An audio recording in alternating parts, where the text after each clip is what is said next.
रोज रोज दाल चावल और भुजिया खाने वाला ससुराल।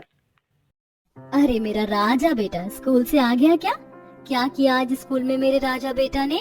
कुछ नहीं माँ, मैं अपने कमरे में जा रहा हूँ। अपना स्कूल बैग अपनी माँ को देकर विवेक अपने कमरे में चला जाता है। अर्चना जैसे विवेक के बैग से उसका लंच बॉक्स निकालती है। ये क्या, आज भी विवेक ने अपना लंच नहीं खाया? कल भी ऐसे ही लंच बॉक्स वापस लेकर आ गया था। अर्चना लंच बॉक्स लेकर सीधा विवेक के कमरे में जाती है। विवेक बेटा, तुमने कल भी अपना लंच नहीं खाया था और आज भी?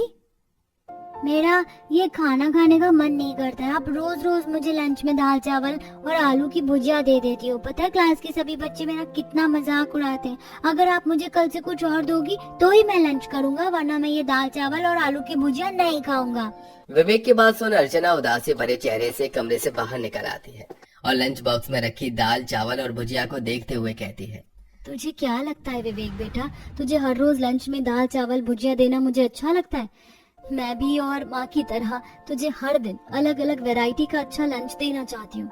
मुझे अब इस बारे में माँ जी से बात करनी ही होगी। अर्चना अब सीधी अपनी सास साधना के पास जाती है। माँ जी, आखिरकार कब तक घर में रोज रोज दाल चावल और आलू की भुजिया बनेगी? पता है 2 दिन से विवेक लंच वापस लेकर आ रहा है। अगर वो ठीक से खाना नहीं खाएगा तो कमजोर हो जाएगा। अरे बहू, तू तो छोटी छोटी बातों पर घबरा जाती है। अरे हमारे जमाने में जब बच्चे खाने के लिए जिद करते थे तो हम उन्हें 1-2 चांटा मारकर घर में बना खाना खिला देते थे। तुम्हारी तरह नहीं जो अपने बच्चों को इतना लाड प्यार करके बिगाड़े। जरा डांट डपट कर खिलाएगी तो खाएगा। और हाँ, आज की दाल चावल बिना तड़के वाली बनाना। साधना की बात सुन बेचारी अर्चना उदास होकर अपने कमरे में आकर बैठ जाती है और शाम को मायूसी भरे चेहरे के साथ चावल और आलू की भुजिया बनाने की तैयारी करने लगती है। हद होती है किसी भी चीज की। अरे अगर माँ जी को रोज रोज दाल चावल और भुजिया खाने का शौक है तो खुद के लिए बनवाए ना। भला हम सब लोग रोज रोज दाल चावल और भुजिया क्यों खाएं? हमारा मन नहीं होता कि हम कभी कभी कुछ और भी खाएं? कंजूस से कंजूस सास देखिए, लेकिन ऐसी महान कंजूस सास मैंने आज तक नहीं देखी। अर्चना की सास साधना एक कंजूस किस्म की औरत थी। हर एक चीज में साधना की कंजूसी झलकती थी, लेकिन साधना की सबसे ज्यादा कंजूसी उसके घर के खाने में थी। साधना इतनी ज्यादा कंजूस औरत थी कि वो हर रोज तीनों वक्त खाने में सिर्फ दाल चावल और आलू की भुजिया ही बनवाती थी। आज की दाल तो बड़ी ही गजब की बनी है। वैसे तुम लोगों को क्या हुआ? तुम लोग खाना क्यों नहीं खा रहे? माँ, क्या आप रोज दाल चावल भुजिया खाकर बोर नहीं होती? अरे इस घर में कभी दाल चावल भुजिया के अलावा कुछ और बनेगा भी या नहीं? अब तो सपने में भी मुझे रोज दाल चावल नजर आ रहे हैं। सही कह रहा है आकाश। साधना, अरे कभी कभी तो घर में कुछ अच्छा बन जाना चाहिए, जैसे कढ़ाई चिकन, पनीर पनीर टिक्का, छोले भटूरे। बस बस, बहुत हो गया। जानते भी हो इन सब चीजों को बनाने में कितनी लागत आती है। ऊपर से गैस फूकती है, वो अलग। अरे दाल चावल भुजिया सादा खाना है जो हर किसी को खाना चाहिए। इन सब चीजों में तो इतने तेल मसाले होते हैं कि शरीर को अंदर से खराब कर देते हैं। पूरा परिवार जानता था कि साधना को समझाने का कोई फायदा नहीं है, इसलिए वो सब मुंह बनाकर 2 दूने वाले दाल चावल और भुजिया खा लेते हैं और ऐसे ही समय गुजरता रहता है। भाभी, मैं तो बाहर से कुछ ऑर्डर कर रही हूँ। अब मैं और दाल चावल भुजिया नहीं खा सकती। तारा, बाहर से खाना मंगवाने के लिए भी तो पैसे चाहिए होंगे ना? तुम्हारे पास पैसे हैं? गिन गिन कर तो माँ जी हम सबको खर्च के लिए पैसे देती हैं। तो भाभी, अब हम क्या करें? क्या आप रोज ये दाल चावल भुजिया खा पा रही हो? आपका मन नहीं करता कुछ अच्छा खाने का? मन तो करता है, लेकिन क्या करूं? अरे हाँ, 1 मिनट। जब मैं पिछले महीने अपने मायके गई थी तो माँ ने मुझे शगुन के तौर पर कुछ पैसे दिए थे।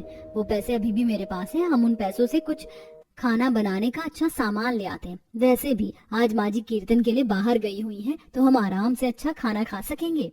अर्चना की बात सुन तारा काफी खुश होती है और अब जल्दी से दोनों नंद भाभी दुकान से जाकर ढेर सारा खाना बनाने का अच्छा सामान लेकर आती हैं। नंद भाभी मिलकर न जाने कितने समय के बाद घर में पूरी, पनीर, छोले, पुलाव, रायता, पकौड़े जैसी चीजें बनाती हैं। अपनी आंखों के सामने इतना अच्छा खाना देख सभी परिवार वालों के मुंह में पानी आने लगता है। सभी लोग खाने का पहला निवाला उठाकर खाने ही लगते हैं कि तभी अचानक साधना आ जाती है। हे राम, तुम लोग मेरे पीठ पीछे ये सब खाते हो? शर्म नहीं आई तुम सब लोगों को ऐसी हरकत करते हुए? इतना सारा खाना है, इन सब के लिए कहाँ से आए तुम्हारे पास पैसे? कहीं तुम लोगों ने घर में चोरी तो नहीं की या कोई घर का सामान तो नहीं बेच दिया? माँ जी, ये सारा सामान तो मेरे पैसों से आया है जो माँ ने मुझे पिछले महीने दिए थे। माँ जी, इतना गुस्सा क्यों कर रही हैं? आइए हमारे साथ आप भी खा लीजिए। न जाने कितने वक्त बाद तो हमारे घर में इतना अच्छा खाना बना है। अपनी पीठ पीछे अपने घर वालों को इतना अच्छा खाना खाता देख साधना को बहुत गुस्सा आता है और वो सारा खाना उठाकर ढाबे वाले को बेचकर पैसे ले आती है। बड़े आए थे मेरे रहते हुए इतना महंगा खाना खाने वाले, देखा निकलवा लिए ना मैंने पैसे। साधना की इस हरकत से पूरे परिवार वाले को गुस्सा तो बहुत आता है, लेकिन वो चाहकर भी कुछ नहीं कर सकते थे। ऐसे ही समय गुजरता रहता है और एक दिन, अच्छा हुआ अर्चना बहू, तो मुझे यहाँ मार्केट में मिल गई। इस महीने की 20 तारीख को मेरी बेटी रूही की शादी है, तुम्हें अपने पूरे परिवार के साथ आना है। अरे आंटी जी, ये तो आपने बहुत अच्छी खुशखबरी सुनाई है, हम सब लोग जरूर आएंगे। भगवान ने मेरी सुन ली। अपने घर में ना सही, कम से कम किसी की शादी में तो अच्छा खाना खाने को मिलेगा। एक दिन के लिए ही सही, लेकिन ये दाल चावल भुजिया से छुटकारा मिल जाएगा। अर्चना शादी की खबर जाकर अपने ससुराल वालों को सुनाती है, जिसके चलते सभी लोग काफी खुश होते हैं।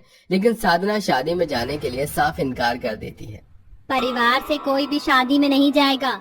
लेकिन क्यों माँ जी? विमला काकी हमारी पड़ोसन है, अगर उनकी बेटी की शादी में नहीं जाएंगे तो उन्हें कितना बुरा लगेगा। उन्होंने हमें बड़े प्यार से इनवाइट किया है। और नहीं तो क्या माँ, अब घर में तो दाल चावल भुजिया के अलावा कुछ मिलता नहीं है।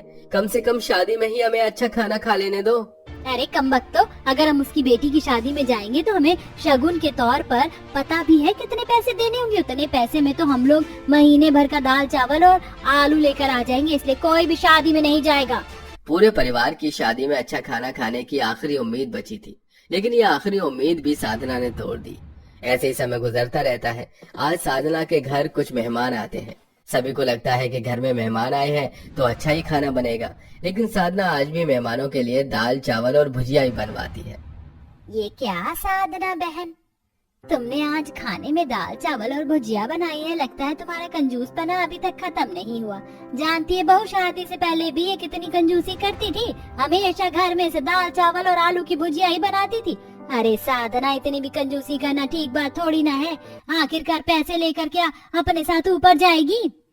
अरे क्या दीदी, हाँ अभी ना इसमें कंजूसी क्या है? मैं अपने परिवार को चटनी रोटी तो नहीं खिला रही हूँ। अरे दाल चावल और भुजिया भी नसीब वालों को नसीब होती है।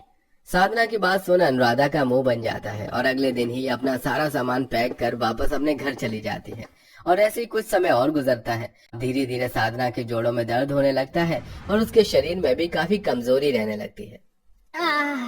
अर्चना, मेरे हाथ पैरों की मालिश कर दे, कुछ दिनों से काफी दर्द हो रहा है इनमें। माँ जी, आप तो रोज रोज दाल चावल और भुजिया खाकर इतनी हट्टी कट्टी हैं, तो भला आपके शरीर में क्यों दर्द हो रहा है?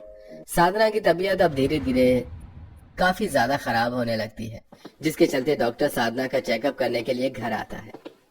ज्यादा घबराने वाली बात नहीं है, लेकिन इनके शरीर में न्यूट्रिशन, कैल्शियम, फाइबर्स की बहुत ज्यादा कमी है। ये खाने में क्या खाती हैं? अरे सिर्फ दाल चावल और आलू की भुजिया, हमेशा यही खाती रहती हैं और हम सबको भी यही खिलाती हैं। दाल चावल अच्छी बात है क्योंकि इसमें प्रोटीन होते हैं, लेकिन आप सिर्फ दाल चावल ही अगर खाएंगे तो इसके शरीर में विटामिन, फाइबर जैसी चीजों की कमी होने लगेगी। इसलिए आपको हरी सब्जी भी लेनी होगी, वरना आपकी हालत और खराब हो सकती है। डॉक्टर जी, आप सही कह रहे हैं। अब इस घर में दाल नहीं बल्कि हरी सब्जियां ही बनेंगी। साधना के मुंह से अब हरी सब्जियों की बनने की बात सुन सारा परिवार काफी खुश होता है। अगले दिन दोनों नंद भाभी एक साथ मुस्कुराते हुए किचन में हरी सब्जी बनाने के लिए जाती हैं। लेकिन जैसे वो किचन में जाती हैं, तभी उनके चेहरे की मुस्कान 2 पल में ही उदासी में बदल जाती है। ये सब क्या है? पूरे किचन से टिंडे और लौकी से भरा हुआ है। अरे डॉक्टर ने ही तो कहा था हरी सब्जी खाने के, इसलिए मैंने टिंडे और लौकी मंगवा लिया। अब से रोज हमारे घर में टिंडे और लौकी की सब्जी बनेगी। और पता है, टिंडे और लौकी तो दाल और आलू से भी ज्यादा सस्ती है। हाँ, ये क्या हो गया? अब हमें रोज टिंडे और लौकी की सब्जी खानी पड़ेगी। कम से कम दाल हमारे गले से उतर तो जाती थी, लेकिन अब ये टिंडे लौकी कैसे उतरेंगी? यह देख अर्चना तारा रोने लगती है। वहीं साधना मुस्कुराकर अपने कमरे में चली जाती है और आखिरकार इतने हाथ पैर मारने के बावजूद भी जीत कंजूस सास की ही होती है। वेल दोस्तों, आपके घर में दाल चावल किस टाइम बनता है, सुबह या शाम? हमें कमेंट करके जरूर बताइएगा। Please like and subscribe my channel.